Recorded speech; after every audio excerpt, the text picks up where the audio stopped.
Salut tout le monde, aujourd'hui on est parti pour le 1174e épisode de l'After Zappimage et on va débuter avec le programme de l'équipe de France pour l'année 2022. On rappelle qu'on retrouvera les Bleus maintenant dans quelques mois puisque c'est terminé pour les périodes de trêve internationale. Donc le prochain rassemblement de l'équipe de France, ça sera dans le courant du mois de mars avec 2 matchs amicaux et possiblement un tournoi qui sera disputé du côté du Qatar. Ça n'est pas encore officiel, mais c'est dans les petits tuyaux de la Fédération française de football. Ensuite, le 1er avril, nous aurons le tirage au sort de la Coupe du Monde. Au mois de juin, on aura 4 matchs de Ligue des Nations, 2 matchs de Ligue des Nations au mois de septembre. Début novembre, la liste des 23 joueurs sélectionnés pour participer au Mondial. Et puis donc à la mi-novembre, le rassemblement avant le grand départ pour le Qatar. Ensuite, on enchaîne du côté de l'Italie avec une déclaration de Mario Balotelli qui croit toujours en un retour avec la squadra azzurra. Il nous dit « Je me sens bien, je me sens prêt à revenir en équipe nationale. Ce serait un rêve. Je partirais à pied de Turquie maintenant si je savais que j'étais appelé au mois de mars. » Je ne suis pas sûr que ça soit dans les plans de Roberto Mancini de faire appel à nouveau à Mario Balotelli. Il y a un groupe du côté de la squadra azzurra qui s'est construit déjà depuis quelques années. Je ne sais pas si Mario Balotelli reviendra avec la squadra azzurra. J'ai beaucoup de doutes, surtout depuis son exil en Turquie avec l'Adana Demirspor. Ensuite, on enchaîne les amis avec le programme de cette 14e journée de Ligue 1. Ça démarre ce soir à 21h du côté de Louis II. Un duel d'Européens entre l'AS Monaco et Lille. Demain 17h, le Paris Saint-Germain reçoit Nantes. C'est la dernière répétition avant d'aller du côté de l'Etihad Stadium affronter Manchester City. 21h, une belle affiche aussi entre deux équipes très joueuses. Le Stade Rennais recevra Montpellier. Et puis dimanche, on terminera donc à 20h45 avec l'Olympico entre l'Olympique Lyonnais de Peter Bosz et l'Olympique de Marseille de Jorge Sampaoli. Ensuite, on continue du côté de Saint-Etienne. Une déclaration assez surprenante de Claude Puel, l'entraîneur des Verts, qui évoque le top 10 comme objectif de l'AS Saint-Etienne. Il nous dit le top 10, il ne faut pas se fixer de limites, il faut se fixer des objectifs. On a terminé à la 11e place la saison dernière malgré une série de défaites. Il faut toujours être ambitieux. Un mauvais début de saison n'est pas une raison pour être dans la sinistrose. Voilà, je pense que déjà se fixer le maintien comme objectif, ça sera déjà très bien pour l'AS Saint-Etienne. On a vu un début de saison cauchemardesque pour les Verts, même s'ils se sont imposés juste avant la trêve après un match tiré par les cheveux où ils étaient menés 2-0 à la 70e minute. Ils ont réussi à s'imposer 3-2 en toute fin de match, mais ça reste très moyen ce que nous propose l'AS Saint-Etienne. Et surtout, moi j'ai cette impression que ça manque un petit peu de qualité dans cet effectif de l'AS Saint-Etienne, donc aller viser le top 10, ça me semble vraiment compliqué et ça me semble surtout être utopique du côté de Saint-Etienne. Ensuite, on enchaîne du côté de Marseille, une déclaration de Pau Lopez qui, pour le moment, ne se sent toujours pas dans la peau d'un titulaire à Marseille au détriment de Steve Mandanda. Il nous dit « Je ne me suis jamais senti titulaire à Marseille. Le mister, Jorge Sampaoli, décide avant chaque match. Je dois être prêt pour tout. » Alors même s'il ne se sent pas forcément titulaire, on va pas se mentir, depuis le début de saison, c'est lui le titulaire, le portier numéro 1 de l'Olympique de Marseille. Seulement 4 matchs pour Steve Mandanda dans les buts phocéens. Il a joué les 3 premières journées de Ligue 1 parce que Pau Lopez n'était pas prêt. Et puis il a rejoué juste avant la trêve, c'était face à Metz le dimanche à 15h. Sinon tous les autres matchs ont été disputés par Pau Lopez. Ensuite, du côté de l'Olympique Lyonnais, une déclaration de Romain Molina qui annonce que à terme, Tony Parker devrait remplacer Jean-Michel Aulas. D'ici à quelques années, Tony Parker devrait prendre la tête du groupe de l'OL, le groupe de l'OL où il y a notamment le club de foot, le club de basket de l'Asvel, il y a aussi évidemment tout ce qui tourne autour de la bourse du côté de Lyon. Donc voilà, c'est quelqu'un de très rigoureux. Et donc ça sera Tony Parker qui devrait remplacer Jean-Michel Aulas. Ensuite, autre info côté lyonnais, ça concerne le sportif. Léo Dubois souffre d'une lésion musculaire, il devrait être forfait plusieurs semaines. On espère un retour pour la fin d'année, mais il se pourrait que Léo Dubois ne revienne que dans le courant du mois de janvier 2022. Ensuite, du côté du Racing Club de Lens, les performances de Seko Fofana sont surveillées par plusieurs clubs, notamment en Angleterre. Plusieurs clubs semblent être intéressés. Newcastle se montre évidemment ouvertement intéressé. En même temps, les Magpies sont sur tous les dossiers. Marseille est très intéressé, l'AC Milan, mais aussi l'Atalanta Bergame. Ensuite, on a plusieurs infos et déclarations du côté du Paris Saint-Germain. Mauricio Pochettino qui s'est exprimé hier. Mauricio Pochettino qui a répondu notamment aux nombreuses questions par rapport au style de jeu de son équipe. Il nous dit: cette question traduit un certain manque de respect. Tout entraîneur au plus haut niveau comme en amateur a un style. Ensuite, on a une autre déclaration de Mauricio Pochettino sur la question: que veut le Paris Saint-Germain? Il nous dit: c'est important de le savoir, le PSG veut gagner. On n'est pas venu nous chercher pour bâtir un projet en nous demandant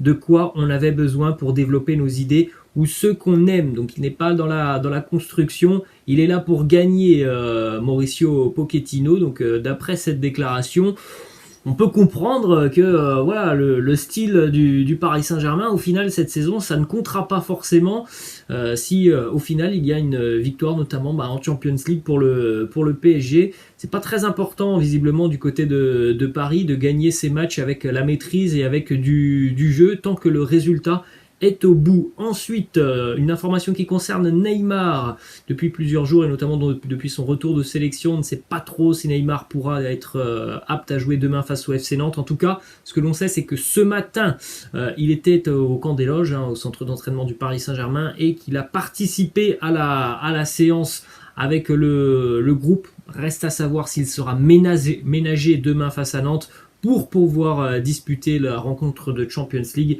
de la semaine prochaine. En tout cas, c'est quand même plutôt une bonne nouvelle avant la Ligue des Champions. Peut-être qu'il ne jouera pas demain, mais en tout cas de savoir qu'il était à l'entraînement ce matin, c'est quand même plutôt une bonne nouvelle. Ensuite, on a une petite information qui concerne le jeune attaquant du RB Salzbourg, Karim Adeyemi, qui est suivi par bon nombre de grands clubs européens. Et bien, ses agents ont été aperçus du côté de Paris. Ensuite, on se dirige du côté de l'Espagne maintenant, avec une information qui concerne la clause libératoire de Dani Alves. Selon la radio eSport en Catalogne, la clause de Dani Alves s'élève à 100 millions d'euros. C'est quand même assez fou pour un joueur qui a 38 ans. On se demande bien qui pourrait venir chercher Dani Alves pour 100 millions d'euros à 38 ans. Ensuite, on enchaîne avec une information qui concerne aussi Kingsley Coman, puisque selon le quotidien Sport, la direction du Barça aurait contacté celle du Bayern pour se renseigner sur la situation de l'ailier français Kingsley Coman. Alors Kingsley Coman, il a quand même encore un petit contrat avec le Bayern jusqu'en 2023, donc affaire à suivre. On sait que le Bayern a déjà entamé depuis quelques semaines, voire quelques mois, des discussions pour prolonger Kingsley Coman. Une autre information côté catalan, Marc-André Ter Stegen est un élément clé du projet de Xavi. On sait que du côté de Barcelone, du côté de ces équipes qui aiment avoir une certaine philosophie basée notamment sur la possession de balles, on sait que le poste de gardien est un poste clé. C'est un poste très très important parce que tout part au final, quasiment tout part du gardien, de ses relances notamment. Ce n'est pas une équipe qui est composée de 10 joueurs plus un gardien. Ce genre d'équipe qui base beaucoup leur football sur la possession, c'est tout simplement 11 joueurs. Ensuite, on enchaîne du côté de l'Atlético Madrid, une mauvaise nouvelle pour les colchoneros puisque Joao Félix souffre d'une lésion musculaire et demeure très très incertain pour le match face à Milan la semaine prochaine en Champions League. D'après plusieurs quotidiens espagnols et plusieurs sources, les dernières nouvelles ne sont même pas rassurantes pour Joao Félix, puisqu'on parle d'une absence beaucoup plus longue qu'un simple match. Joao Félix pourrait manquer quasiment un mois de compétition. Sa blessure a été provoquée par un coup qu'il a reçu à l'entraînement hier. On poursuit du côté du Real Madrid une petite image d'Eden Hazard qui travaille dur en salle de sport pour évidemment retrouver la forme physique, être à 100%, et pour aussi évidemment convaincre Carlo Ancelotti de pouvoir regagner une place dans le 11 titulaire. Ensuite, on enchaîne du côté de l'Angleterre, accusé de plusieurs viols en Angleterre. Benjamin Mendy doit à nouveau comparaître devant la justice. Ça sera dans un petit peu plus d'un mois, le 22 décembre. Il y aura une audience pour Benjamin Mendy. D'ici à cette date du 22 décembre, Benjamin Mendy va rester en prison. Ensuite, du côté de Manchester United, hier, il y a eu une réunion de crise entre des cadres du groupe et évidemment l'entraîneur Ole Gunnar Solskjaer, Harry Maguire, Cristiano Ronaldo, Bruno Fernandes, Luke Shaw, Victor Lindelof et Nemanja Matic étaient présents pour discuter de la manière dont l'équipe peut renverser cette situation.